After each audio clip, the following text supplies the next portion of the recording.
Thank you, Deborah, for that kind introduction. I often joke that I'm using every one of those skills I learned as an assault helicopter company pilot in my new role here in the administration. So it is absolutely my honor to join you here today for the 7th Annual White Ribbon Day.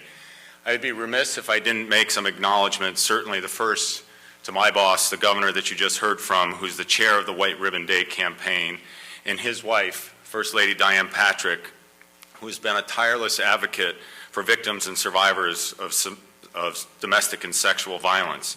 Speaker DeLeo, who will join us later, all the other members of the legislation, Craig, thank you for having me here today. My colleague, Dr. Gary Gottlieb, and the tremendous support that Partners always provides to so many things that are important to all of us. And also, I would like to especially want to acknowledge the providers, advocates, and supporters of service of the victims of domestic and sexual violence for all the work that you do on a daily basis to help us end this violence.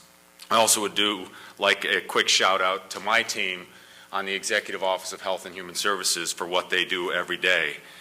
We stand with you today not just as men, but as partners in your work.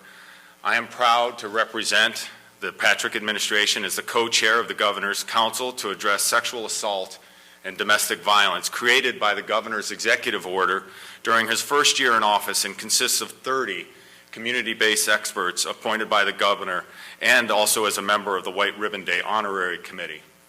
Today I stand here as fellow man in this administration with communities across the Commonwealth as we gather to stand up against violence towards women.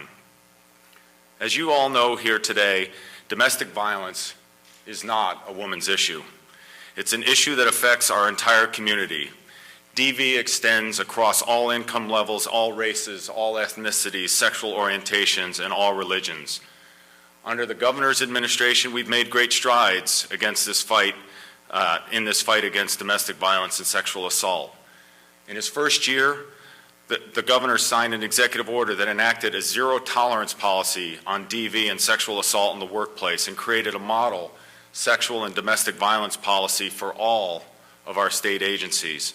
The next year, the Governor directed my Department of Public Health to issue a public health advisory on domestic violence, making DV the first non-medical public health epidemic.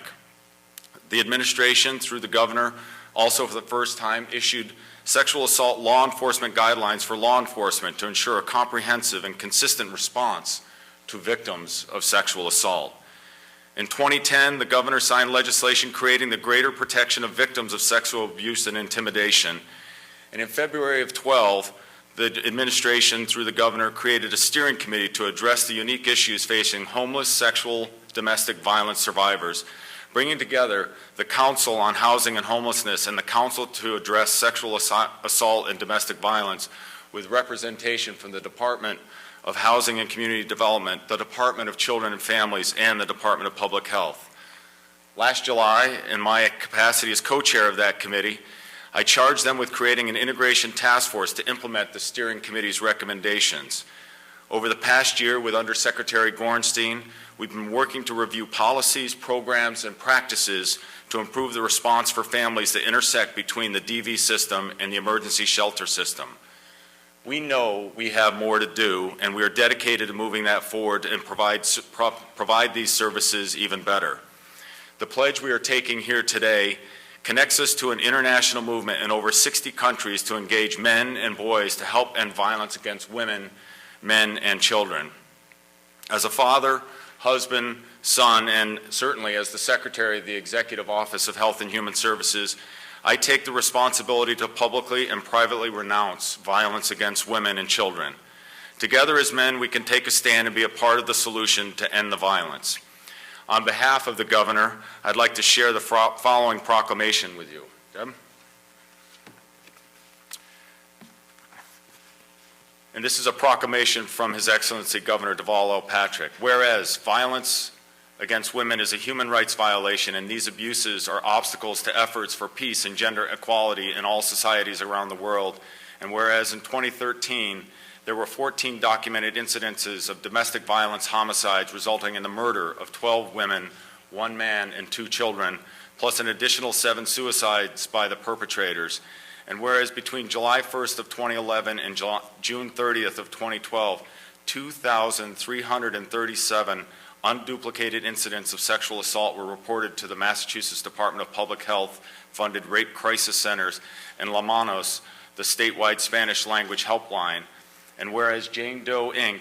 launched this primary prevention campaign in Massachusetts to call upon all men and boys, regardless of age, race, religion, political affiliation, profession, gender identity, sexual orientation, or any other characteristic, to make both a personal and a public commitment to being part of the solution in ending violence against women. And whereas the Massachusetts White Ribbon Day campaign is based in the belief that by promoting healthy masculinities, we can foster positive social norms for non-abusive relationships, safety in our communities, and equality and respect for women. And whereas Jane Doe, Inc. organized the first statewide campaign in the nation in conjunction with the International White Ribbon Campaign that currently exists in over 60 countries, and whereas over 500 men have pledged to serve as White Ribbon Day ambassadors and over 80 communities have become White Ribbon Day affiliates, and whereas through public awareness, the Commonwealth of Massachusetts hopes to encourage the adoption of practices and policies that support survivors, hold offenders accountable, and prevent instances of violation, now therefore, I, Deval Patrick, Governor of the Commonwealth, do hereby proclaim March 6, 2014 to be White Ribbon Day, and urge all citizens of the Commonwealth to take cognizance of the event and participate fittingly in its observance. Thank you very much. Thank you so much. Thank you.